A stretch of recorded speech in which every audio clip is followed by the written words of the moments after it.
नमस्कार। श्रीमद् वाल्मीकि रामायण अखंड पाठ में आज का हमारा सर्ग है पंचदश सर्ग, यानी कि 15वां सर्ग अरण्यकांड से ही। और आज इस सर्ग में है पंचवटी के रमणीय प्रदेश में श्री राम की आज्ञा से लक्ष्मण द्वारा सुंदर पर्णशाला का निर्माण तथा उसमें सीता और लक्ष्मण सहित श्री राम का निवास। तो चलिए प्रारंभ करते हैं आज का पाठ। ततः पंचवटीं गत्वा नानाव्यालं मृगायुताम् उवाच लक्ष्मणं रामो भ्रातरं दीप्ततेजसम् आगताः स्म यथोदिष्टं यं देशं मुनिरब्रवीत् अयं पंचवटी देशः सौम्य पुष्पितकाननः सर्वतश्चार्यतां दृष्टिः कानने निपुणो ह्यसि आश्रमः कतरस्मिन् नो देशे भवति सम्मतः रमते यत्र वैदेही त्वमहं चैव लक्ष्मण तादृशो दृश्यतां देशः सन्निकृष्टजलाशयः वनरामण्यकं यत्र जलरामण्यकं तथा सन्निकृष्टं च यस्मिन् तुं समित्पुष्पकुशोदकम्।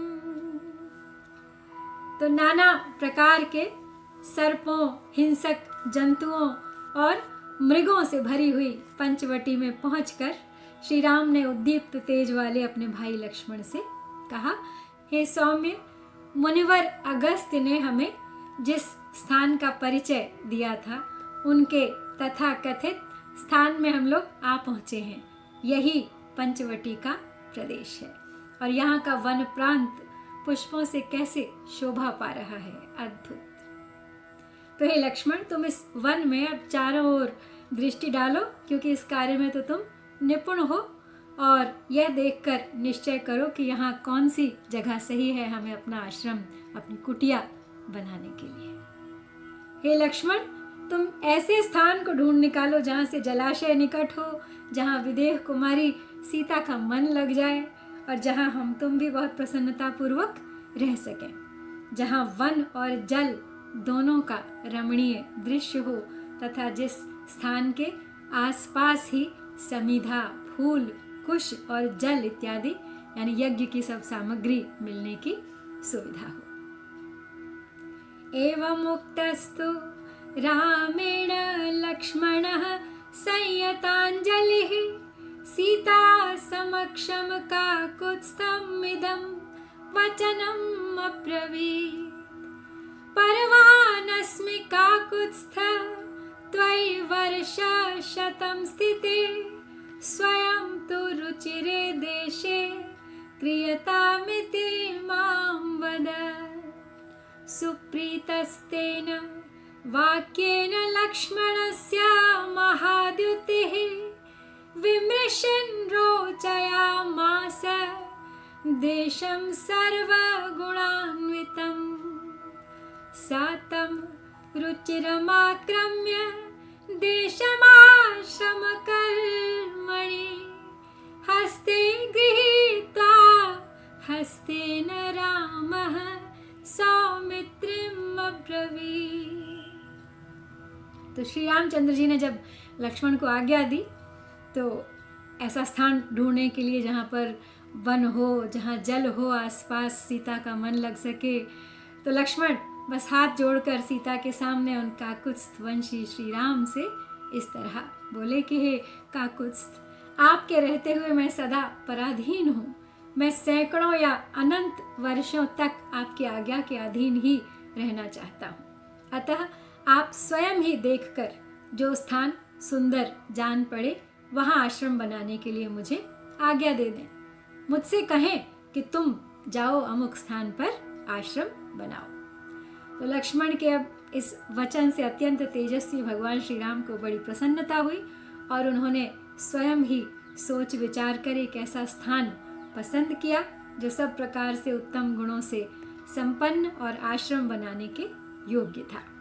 उस सुंदर स्थान पर आकर श्री राम ने लक्ष्मण का हाथ अपने हाथ में लेकर कहा, बोले, अयम देशः समः श्रीमान पुष्पितैस्तरुभिर्वृतः इहाश्रम पदम रम्यम यथावत् कर्तुमर्हसि इयमादित्य संकाशैः पद्मैः सुरभिः गन्धिभिः अदूरे दृश्यते रम्या पद्मिनी पद्मशोभिता यथाख्यातमगस्त्येन मुनिना भावितात्मना इयं गोदावरी रम्या पुष्पितैस्तरुभिर्वृता हंसकारण्डवाकीर्णा चक्रवाकोपशोभिता नातिदूरे न चासन्ने मृगयूथा निपीडिता मयूरनादिता रम्या प्रांशवो बहुकन्दरा दृश्यन्ते गिरयः सौम्य फुल्लैस्तरुभिरावृताः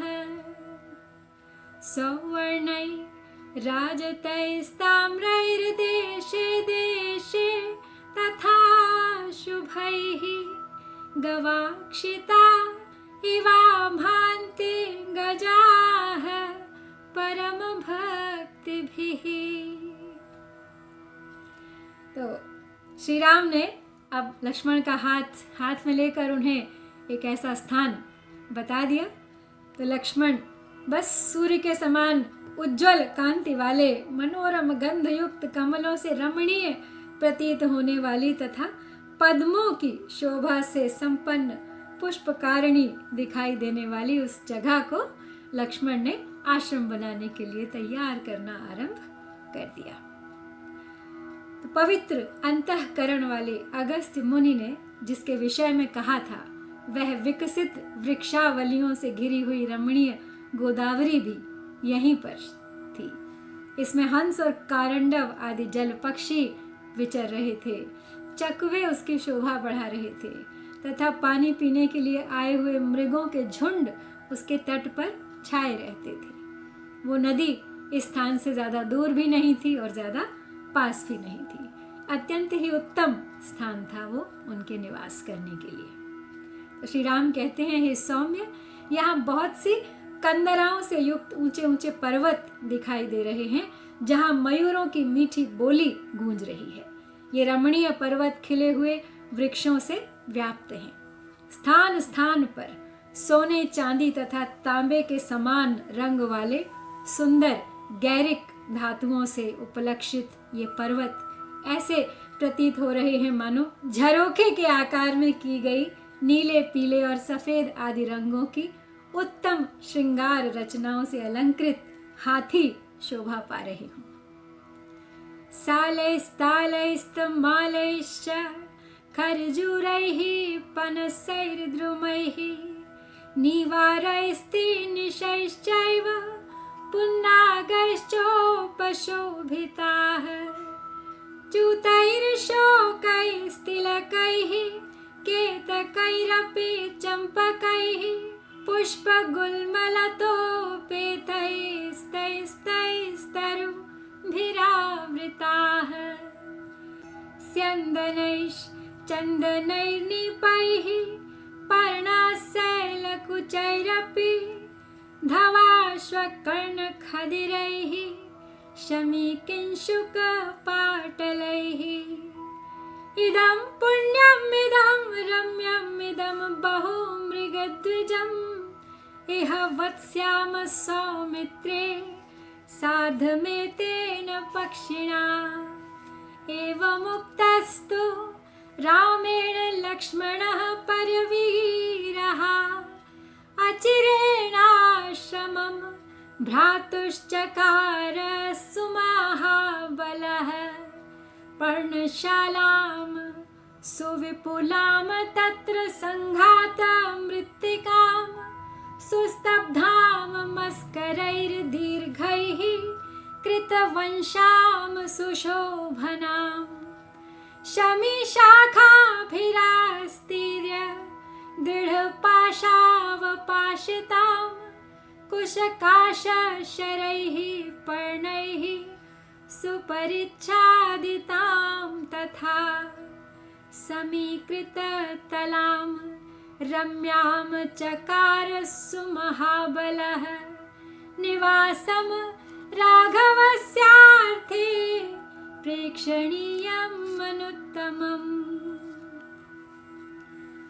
तो वहां पर पुष्पों, गुल्मों तथा लता वल्लरियों से युक्त साल, ताल, तमाल, खजूर, कटहल, जलकदम्ब, तिनिश, पुनांग, आम, अशोक, तिलक, केवड़ा, चंपा, स्यंदन, चंदन, कदम्ब, पर्णास, लकुच, धव, अश्वकर्ण, खैर, शमी, पलाश और पाटल आदि वृक्षों से घिरे हुए पर्वत बहुत अधिक शोभा पा रहे थे।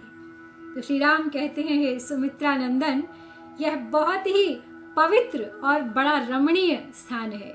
यहाँ बहुत से पशु पक्षी निवास करते हैं और हम लोग भी यहीं इन पक्षीराज जटायु के साथ इसी वन में, इसी स्थान पर अपना आश्रम बनाकर रहेंगे। तो श्री राम के ऐसा कहने पर शत्रुवीरों का संहार करने वाले महाबली लक्ष्मण ने भाई के लिए शीघ्र ही वहां आश्रम बनाकर तैयार कर दिया। वह आश्रम एक अत्यंत विस्तृत पर्णशाला के रूप में, पर्णकुटी के रूप में बनाया गया था। तो महाबली लक्ष्मण ने पहले वहां मिट्टी एकत्र करके दीवार खड़ी की, फिर उसमें सुंदर एवं सुदृढ़ खंभे लगाए, खंभों के ऊपर बड़े बड़े बांस तिरछे करके रखे और बांसों के रख दिए जाने पर वह कुटी बहुत सुंदर दिखाई देने लगी। और फिर उन बांसों पर उन्होंने शमी वृक्ष की शाखाएं फैला दी छत के लिए और उन्हें मजबूत रस्सियों से कसकर बांध दिया। इसके बाद ऊपर से कुश, कास, सरकंडे और पत्ते बिछाकर उस पर्णशाला को भली भांति छा दिया तथा नीचे की भूमि को बराबर करके उस कुटी को बड़ा ही रमणीय सुंदर बना दिया, रमण करने योग्य। तो इस प्रकार लक्ष्मण ने श्री रामचंद्र जी के लिए परम उत्तम निवास गृह बना दिया, जो बहुत ही सुंदर था, देखने योग्य था। सा गत्वा लक्ष्मणः श्रीमान् नदीं गोदावरीं तदा स्नात्वा पद्मानि चादाय सफलः पुनरागतः ततः पुष्पावलिं कृत्वा शान्तिं च स यथाविधि दर्शयामास रामाय तदाश्रमपदं कृतम्। स तं दृष्ट्वा कृतं सौम्यमाश्रमं सहसीतया राघवः पर्णशालायां हर्षमाहारयत् परम्। सुसंहृष्टः परिष्वज्य बाहुभ्यां लक्ष्मणं तदा अतिस्निग्धं च गाढं च वचनं चेदमब्रवीत्। तो अब उस पर्णशाला को तैयार करके श्रीमान लक्ष्मण ने गोदावरी नदी के तट पर जाकर तत्काल उसमें स्नान किया और कमल के फूल तथा फल लेकर वे फिर से पर्णशाला में लौट आए।